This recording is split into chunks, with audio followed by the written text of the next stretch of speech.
देवउठनी एकादशी की कथा इस प्रकार है। पौराणिक काल में एक राजा के राज्य में सभी लोग एकादशी का व्रत रखते थे।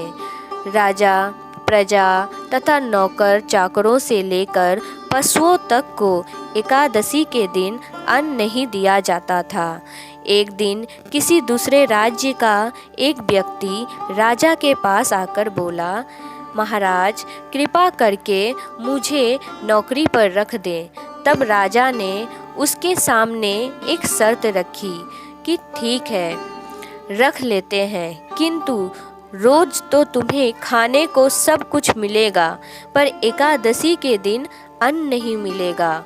उस व्यक्ति ने उस समय हाँ कर ली, पर एकादशी के दिन जब उसे फलाहार का सामान दिया गया तो वह राजा के सामने जाकर गिड़गिड़ाने लगा कि हे महाराज, इससे मेरा पेट नहीं भरेगा, मैं भूखा ही मर जाऊंगा, मुझे अन्न दे दो।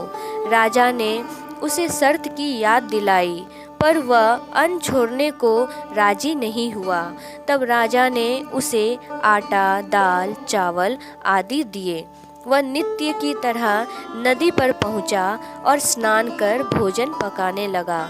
जब भोजन बन गया तो वह भगवान को बुलाने लगा, आओ भगवान, भोजन तैयार है।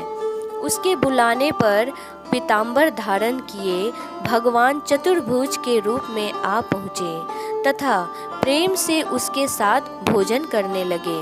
भोजन आदि करके भगवान अंतर्ध्यान हो गए तथा वह अपने काम पर चला गया।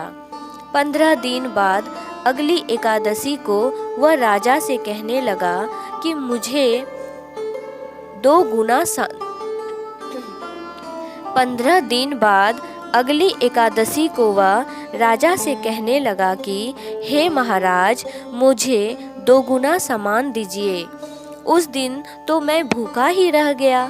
राजा ने कारण पूछा तो उसने बताया कि हमारे साथ भगवान भी खाते हैं, इसलिए हम दोनों के लिए ये सामान पूरा तो नहीं होता। यह सुनकर राजा को बड़ा आश्चर्य हुआ। वह बोला, मैं नहीं मान सकता कि भगवान तुम्हारे साथ खाते हैं।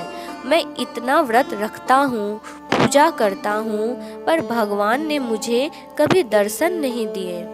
राजा की बात सुनकर वह बोला, महाराज, यदि विश्वास ना हो तो साथ चलकर देख ले। राजा एक पेड़ के पीछे छिपकर बैठ गया। उस व्यक्ति ने भोजन बनाया तथा भगवान को शाम तक पुकारता रहा, परंतु भगवान ना आए। अंत में उसने कहा, हे भगवान, यदि आप नहीं आए तो मैं नदी में कूदकर प्राण त्याग दूंगा। लेकिन भगवान नहीं आए। तब वह प्राण त्यागने के उद्देश्य से नदी की तरफ बढ़ा। प्राण त्यागने का उसका दृढ़ इरादा जान शीघ्र ही भगवान ने प्रकट होकर उसे रोक लिया और साथ बैठकर भोजन करने लगे। खा पीकर वे उसे अपने विमान पे बैठाकर अपने धाम ले गए। यह देख राजा ने सोचा कि व्रत उपवास से तब तक कोई फायदा नहीं होता जब तक मन की शुद्धता ना हो। इससे राजा को ज्ञान मिला। वह भी मन से व्रत उपवास करने लगा और अंत में स्वर्ग की प्राप्ति हुआ। राधे राधे।